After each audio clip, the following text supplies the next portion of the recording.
끝으로 너희가 주 안에서와 그 힘의 능력으로 강건하여지고 마귀의 간계를 능히 대적하기 위하여 하나님의 전신갑주를 입으라. 우리의 씨름은 혈과 육을 상대하는 것이 아니요 통치자들과 권세들과 이 어둠의 세상 주관자들과 하늘에 있는 악의 영들을 상대함이라. 그러므로 하나님의 전신갑주를 취하라. 이는 악한 날에 너희가 능히 대적하고 모든 일을 행한 후에 서기 위함이라. 그런즉 서서 진리로 너희 허리띠를 띠고 의의 호심경을 붙이고 평안의 복음이 준비한 것으로 신을 신고 모든 것 위에 믿음의 방패를 가지고 이로써 능히 악한 자의 모든 불화살을 소멸하고 구원의 투구와 성령의 검 곧 하나님의 말씀을 가지라. 모든 기도와 간구를 하되 항상 성령 안에서 기도하고 이를 위하여 깨어 구하기를 항상 힘쓰며 여러 성도를 위하여 구하라.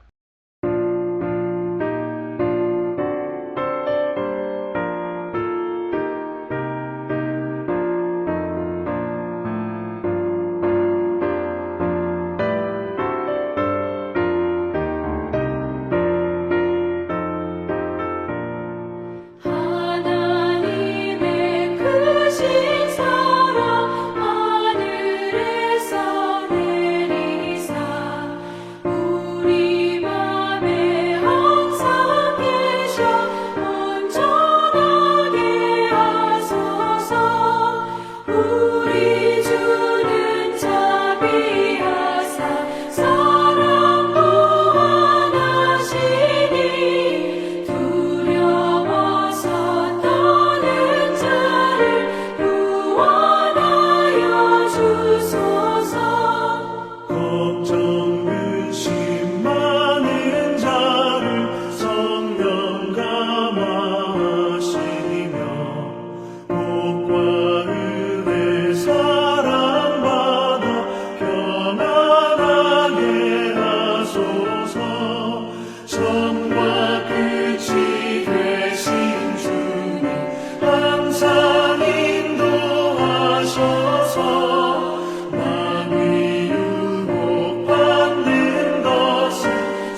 오늘은 사도행전 13장을 살펴보도록 하겠습니다.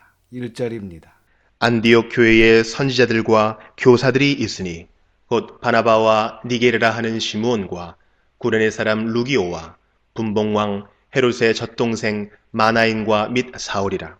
여기 선지자들은 예언자라기보다 진리를 대하여 앞장서서 말씀을 전하는 사람들을 의미합니다. 그리고 교사들은 이런 선지자들이 말하는 것을 또 알아듣게 가르치는 사람들을 이야기합니다. 오늘날로 이야기하면 선지자들은 교역자와 같고 교사들은 교회에서 가르치는 사람이라고 할 수 있습니다. 이렇게 당시 안디옥 교회에 교역자와 교사들이 있었는데 먼저 예루살렘 교회에서 공식적으로 파송한 바나바입니다. 그리고 니게르라 하는 시므온, 여기 니게르는 검다라는 뜻입니다. 그래서 아마도 이 시므온은 아프리카 출신의 흑인으로 보입니다. 그러니까 안디옥 교회 흑인이 지도자로 있었다라고 말씀하시는 것으로 봐서 사람의 색깔로, 즉 사람의 출신이나 배경으로 구분하지 않고 정말 칭찬받고 믿음과 성령이 충만한 사람이라면 누구나 교회의 지도자가 될 수 있었던 것을 알 수 있습니다. 이렇게 흑인 시므온과 구레네 사람 루기오, 여기 구레네도 북아프리카 땅입니다. 그래서 북아프리카 출신 루기오와 분봉왕 헤롯, 이 헤롯은 세례 요한을 죽인 바로 그 헤롯 안디바를 말합니다. 그러니까 그 헤롯 안디바의 젖동생이라는 말은 신트로포스, 즉 같은 유모에서 젖을 먹고 자란 사람으로서 상류층 출신을 의미합니다. 그래서 이 헤롯의 젖동생 마나에는 당시 상류층 출신이었다는 것을 알 수 있습니다. 그리고 마지막으로 사울이 나오는데 여기 잘 보시면 밋 사울이라, 여기 밋이라는 말은 헬라어로 그리고 라는 말입니다. 그러니까 아마도 이때까지 사울은 지도자들 중에 이선에서 일하고 있었던 것으로 보입니다. 하지만 사울은 이선에서도 최선을 다해서 안디옥 교회를 섬겼을 것입니다. 그리고 이렇게 사울이 작은 일에 충성하면서 잘 준비되어 결국 성령님께서 사울을 들어쓰시는 것을 볼 수 있습니다. 그래서 이 시간 우리 성도들과 청년들도 있는 곳에서 열심히 충성하면서 잘 준비하고 있으면 적당한 때에 하나님께서 주를 위하여 쓰실 줄을 믿습니다. 2절과 3절입니다. 주를 섬겨 금식할 때에 성령이 이르시되 내가 불러 시키는 일을 위하여 바나바와 사울을 따로 세우라 하시니 이에 금식하며 기도하고 두 사람에게 안수하여 보내니라. 이렇게 해서 바나바와 사울이 안디옥 교회의 파송을 받아서 선교를 떠나게 됩니다. 그리고 이후에 사역의 이선에 있었던 사울이 최선을 다하며 사역을 감당함으로 사울이 바울이 되면서 선교 행적에 선봉에 나서는 것을 우리가 볼 수 있습니다. 그리고 앞에서 살폈듯이 안디옥 교회가 하나님의 말씀을 체계적으로 잘 배우고 또한 그 배운 말씀을 실천함으로 주위의 사람들로부터 그리스도인이라는 평가를 받게 됩니다. 그리고 구제하고 전도와 선교하는 교회로 성장합니다. 그래서 이후에 계속해서 보면 이 안디옥 교회는 이방 선교의 전초기지 역할을 담당하는 것을 볼 수 있습니다. 바라기는 우리 교회도 안디옥 교회처럼 하나님의 말씀을 잘 배우고 실천함으로 진정한 그리스도인의 평가를 받을 뿐만 아니라 구제와 전도, 선교에 앞장설 수 있기를 소망합니다. 이제 4절 이하는 바울의 제1차 전도 여행이 시작됩니다. 4절입니다. 두 사람이 성령의 보내심을 받아 실루기아에 내려가 거기서 배 타고 구브로에 가서 이렇게 바나바와 사울이 성령님의 보내심을 받아 선교를 떠나게 됩니다. 여기서 중요한 것은 성령님의 보내심을 받아갔다는 것입니다. 이것이 전도와 선교의 기본 원칙입니다. 5절입니다. 살라미에 이르러 하나님의 말씀을 유대인의 여러 회당에서 전할세 요한을 수행원으로 두었더라. 이렇게 보내심을 받은 바나바와 사울은 무엇을 했습니까? 그렇습니다. 하나님의 말씀을 전했습니다. 그래서 선교 행적이라는 것은 다른 것이 아닙니다. 바로 하나님의 말씀을 전하고 가르치는 것입니다. 그리고 이때 요한을 수행원으로 두었다 라고 말씀하고 있는데 이 요한이 바로 12장에 바나바와 사울이 예루살렘 교회에 안디옥 교회 구제연금을 전달하고 돌아올 때 함께 데리고 온 마가 요한입니다. 그러니까 이 마가 요한이 제1차 전도 여행 때 수행원으로 동참하였다는 것을 알 수 있습니다. 6절입니다. 온 섬 가운데로 지나서 바보에 이르러 바예수라 하는 유대인 거짓 선지자인 마술사를 만나니 이 바보라고 번역한 곳은 파포스라는 항구 도시로 키프로스 섬의 서쪽 끝에 위치한 도시입니다. 이곳에 바예수라는 사람이 있었는데 그는 유대인 거짓 선지자로 마술사라고 소개하고 있습니다. 7절입니다. 그가 총독 서기오 바울과 함께 있으니 서기오 바울은 지혜 있는 사람이라 바나바와 사울을 불러 하나님의 말씀을 듣고자 하더라. 지금 유대인 거짓 선지자요 마술사인 바예수라는 사람이 당시 총독 관저에서 일하고 있었던 것으로 보입니다. 그리고 총독 서기오 바울이라는 사람이 바나바와 사울을 불러 하나님의 말씀을 듣고자 했다라고 누가가 기록하고 있습니다. 8절입니다. 이 마술사 엘루마는 이 이름을 번역하면 마술사라. 그들을 대적하여 총독으로 믿지 못하게 힘쓰니 여기 엘루마도 아람어에서 나온 마술사라는 단어입니다. 그러니까 지금 유대인 거짓 선지자요 마술사인 바예수라는 사람이 총독 서기오 바울이 바나바와 사울을 통해 하나님의 말씀을 듣지 못하도록 방해했다는 것입니다. 이것이 사탄의 역사입니다. 사탄은 지금도 하나님의 말씀을 듣지 못하게 하고 또한 성경을 읽지 못하도록 그리고 배우지 못하도록 방해하여 어떻게 해서라도 하나님을 믿지 못하도록 회방하고 유혹하고 있다는 것을 우리는 알아야 합니다. 9절입니다.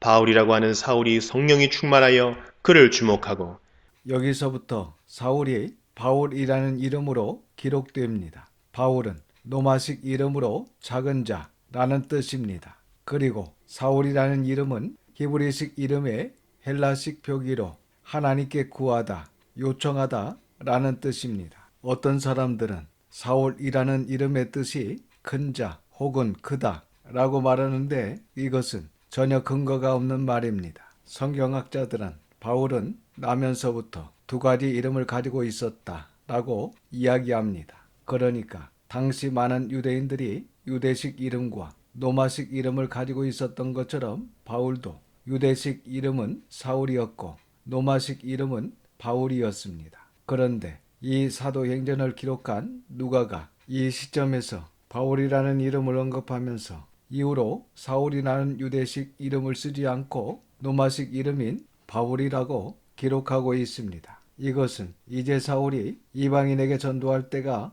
되었다는 것입니다. 즉 드디어 때가 되었다는 것입니다. 그러니까 바울의 생애가 바야흐로 새로운 전환점에 들어섰다는 것입니다. 그래서 누가는 이 1차 전도 여행이야말로 바울의 인생에 있어서 새로운 전환점이었다는 것을 유대식 이름인 사울에서 이제 노마식 이름인 바울로 바꾸어 기록함으로써 이방인의 사도로 부름받은 바울의 소명을 이렇게 밝히고 있는 것으로 보입니다. 10절과 11절입니다. 이르되 모든 거짓과 악행이 가득한 자요 마귀의 자식이요 모든 의의 원수요 주의 바른 길을 굽게 하기를 그치지 아니하겠느냐. 보라 이제 주의 손이 네 위에 있으니 네가 맹인이 되어 얼마 동안 해를 보지 못하리라 하니 즉시 안개와 어둠이 그를 덮어 인도할 사람을 두루 구하는지라. 이렇게 바울이 사탄의 앞잡이가 되어 하나님의 말씀을 듣지 못하도록 회방하는 거짓 선지자 마술사 바예수를 향해 성령이 충만하여 주의 바른 길을 굽게 하기를 그치지 아니하겠느냐라고 하면서 성령님의 일을 거스른 죄에 대해 하나님의 진노가 임하실 것을 선포합니다. 그리고 그동안 자칭 선지자라 하여 다른 사람에게 진리를 가르치고 갈 길을 제시해주는 일을 했지만 지금은 혼자서 걸을 수도 없어 인도자를 찾는 이 마술사 바예수의 모습은 거짓 선지자의 상징적인 모습이라 할 수 있습니다. 12절입니다. 이에 총독이 그렇게 된 것을 보고 믿으며 주의 가르치심을 놀랍게 여기니라. 이렇게 총독 서기오 바울은 이 모든 일을 보고 믿으며 주의 가르침을 놀랍게 여겼다라고 말씀하고 있습니다. 아마도 이 말씀을 보면 바예수라는 거짓 선지자가 그렇게 하나님의 말씀을 듣지 못하도록 회방하고 방해했음에도 불구하고 총독이 하나님의 말씀을 듣고자 하는 지혜로운 마음을 가진 자였기 때문에 되어진 일과 그들이 전해준 하나님의 가르치심을 믿게 된 것으로 보입니다. 그래서 우리에게도 하나님의 말씀을 듣고자 하는 지혜로운 마음이 중요합니다. 13절입니다. 바울과 및 동행하는 사람들이 바보에서 배 타고 밤빌리아에 있는 버가에 이르니 요한은 그들에게서 떠나 예루살렘으로 돌아가고. 여기 주목해서 보시면 바울과 및 동행하는 사람들이라고 기록하고 있습니다. 그래서 이제 바울이 선교의 선봉에 서는 것을 볼 수 있습니다. 그리고 하반절을 보면 요한은 그들에게서 떠나 예루살렘으로 돌아가고 라는 말씀이 나오는데, 이 마가 요한이 앞에서 1차 전도 여행의 수행원으로 함께 떠났습니다. 그런데 왜 이때 전도 여행을 포기하고 예루살렘으로 돌아갔는지는 알 수 없습니다. 하지만 이 일 때문에 이후에 사도 바울과 바나바가 2차 전도 여행을 앞두고 서로 다투고 따로 전도 여행을 떠나게 됩니다. 그래서 이때 마가 요한이 왜 도중에 돌아갔는지에 대해 신학자들의 의견이 분분합니다. 정확한 것은 알 수 없지만 한 세 가지 학설이 있습니다. 첫 번째는 이 마가 요한이 부잣집 아들로서 힘든 일을 하지 않고 곱게 자라서 편하게 살다가 전도 여행을 따라 나섰는데 너무나 힘들었던 것입니다. 그래서 도중에 포기한 것이 아닌가 이렇게 보고 있습니다. 그리고 두 번째는 제1차 전도 여행 지도를 보면 이 버가에서 비시디아 안디옥으로 넘어가기 위해서는 평균 해발 2700에서 3700m 높이의 엄청난 타우루스 산맥을 넘어가야 합니다. 그래서 마가 요한이 이 산맥을 보고 지레 겁을 먹고 돌아가 버린 것이 아닌가 이렇게 보는 학설이 하나 있습니다. 그리고 세 번째 학설은 골로새서 4장 10절과 11절을 보면 마가 요한이 할레파라고 소개하고 있습니다. 사실 이 할레파는 앞에서 봤듯이 이방인이 기독교인이 되는 것은 용납을 합니다. 그런데 이방인이 기독교인이 되기 위해서는 일단 할례를 받아야 한다. 즉 유대인의 결례를 행하여 유대인이 된 다음에 세례를 받아 기독교인이 되어야 한다. 이것이 당시 할레파 사람들의 주장이었습니다. 그런데 바울은 예수 그리스도를 구원자로 믿기만 하면 할례 받지 않아도 바로 세례를 줬습니다. 그래서 마가 요한이 이런 급진적인 바울과 함께 일할 수 없다 라고 생각하고 도중에 예루살렘으로 돌아간 것이 아닌가 이렇게 보는 학설이 있습니다.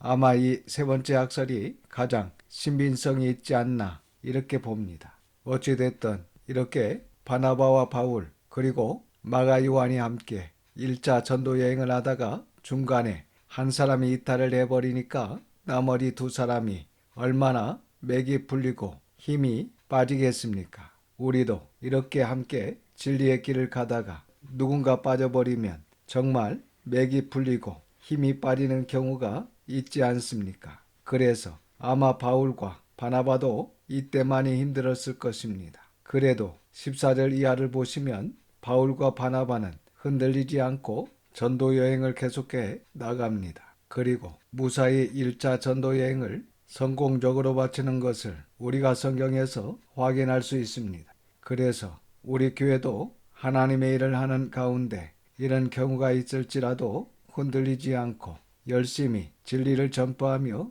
주어진 사명을 감당하면 반드시 우리 교회를 통해 하나님의 뜻은 이루어질 것이라 믿습니다. 기도하겠습니다. 아버지 하나님, 하나님의 거룩하신 이름을 찬양합니다.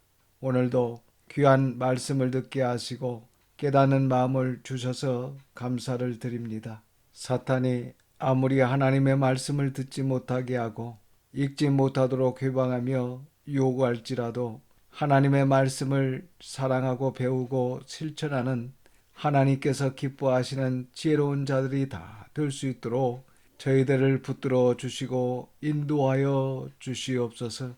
그리하여 저희들을 통하여 하나님의 뜻이 이 땅에 이루어질 수 있도록 역사하여 주시옵소서.